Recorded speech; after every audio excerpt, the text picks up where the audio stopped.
ask you to base your COVID policies on the advice and recommendations of medical and legal experts at your disposal.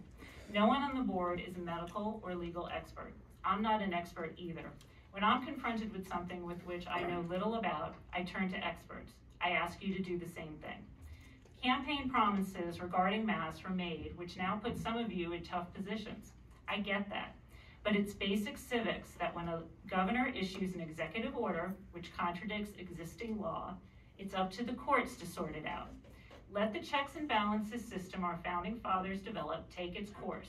Hopefully by then, COVID infections will be down and we will have entered the endemic phase of COVID. Some of us have stated that masks have affected their children's mental health negatively. My family too has had its share of mental health challenges. For us, it's not the masks.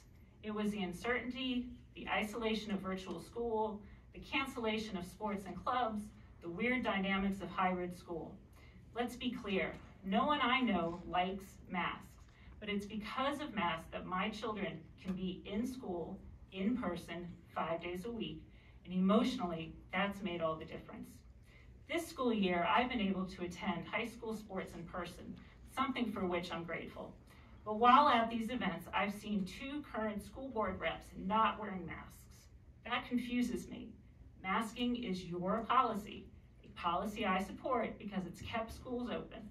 Whether you voted for or against, or if it became a policy prior to your tenure, masking is a school board policy.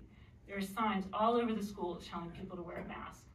Seeing school board reps without a mask in school sets the wrong example for students and has got to be incredibly frustrating for administrators who have spent close to 2 years ensuring everyone's safety in their schools. There's plenty of laws I don't agree with, but I follow them. That comes from having a dad and a granddad who were police officers. And some might say that makes me a sheep, but I was raised to believe that makes me a good citizen. So let's wait for the courts to decide on the issue of masking and not set some arbitrary date of Valentine's Day to make them optional. Unless, of course, the experts have told you that we'll be in the endemic phase at that point.